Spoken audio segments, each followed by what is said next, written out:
વેદવ્યાસજીએ સંપૂર્ણ ભાગવતની જ્યારે રચના કરી,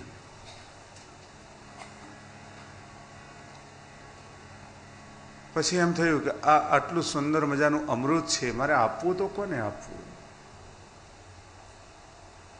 આ ભાગવત એનો લાયક કોઈ અધિકારી તો હોય. એ સમય પાછો વેદવ્યાસજીને એમના મનની અંદર ખ્યાલ આવ્યો કે આ જે ભાગવત છે એ મારા દીકરા શુકને આપું તો કેવું સારું.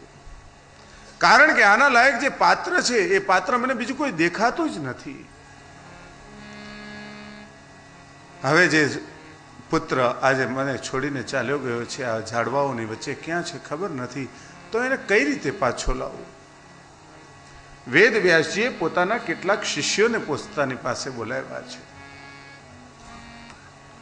અને એ શિષ્યોને વેદવ્યાસજીએ ભાગવતજીના 2-4 શ્લોકો ભણાવ્યા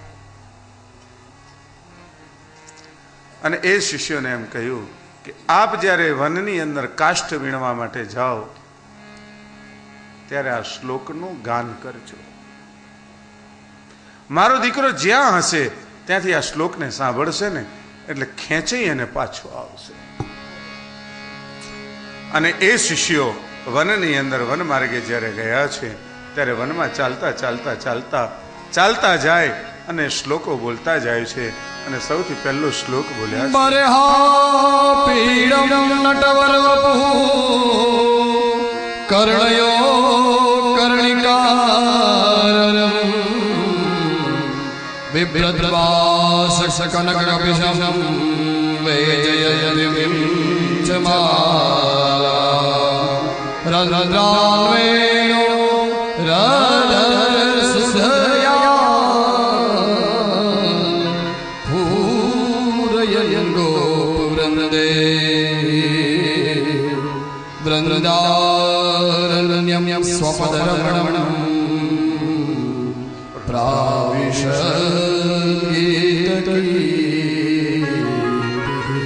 સુંદર મજાના વેણુ ગીતનો એક શ્લોક બોલ્યા. બરહા પીડમ નટવરવપુઃ કર્ણયો કર્ણિકારમ. એ ભગવાનનું જે વન્ય ઔષધિઓનું જે ભગવાનનો જે પોશાક છે એવું ભગવાનના સ્વરૂપનું સુંદર મજાનું વર્ણન કર્યું. અને જ્યાં શ્લોકોનું વર્ણન થયું ત્યાં તો સુખદેવજી મહારાજ એ તરવોની વચ્ચે જ્યાં છુપાઈને બેઠા હતા ત્યાં એ ઝાડવાઓની વચ્ચે સુખદેવજી મહારાજના કાન ચમક્યા.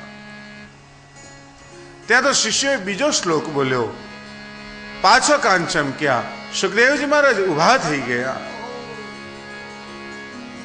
કે આવા દિવ્ય આવા સુંદર મજાના શ્લોકો કોણ બોલે છે? સુખદેવજી મહારાજ દોડતા આવ્યા છે અને પેલા શિષ્યોના હાથ પકડી લીધા. ભાઈ, આ બધા શ્લોક ક્યાંથી લાવ્યા તમે? આ શેની રચના છે? ત્યારે શિષ્યોએ એમ કહ્યું કે મહારાજ, આ જે શ્લોકો છે ને આવા તો 18,000 જેટલા શ્લોકો અમારા ગુરુજી પાસે છે. કોણ છે તમારા ગુરુજી?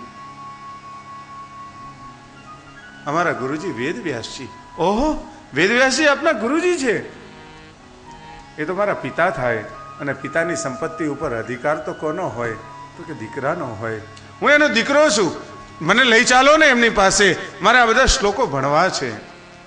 અને એ ભાગવતજીનું પહેલું પરિણામ મળ્યું વેદવ્યાસજીને. જે દીકરો જન્મતાની સાથે વેદવ્યાસજીને છોડીને ચાલ્યો ગયો હતો એ દીકરો ભાગવત ભણવા માટે વેદવ્યાસજી પાસે આવ્યો છે. અને વેદવ્યાસજીએ સુખદેવજીને સંપૂર્ણ ભાગવત ભણાવ્યું છે.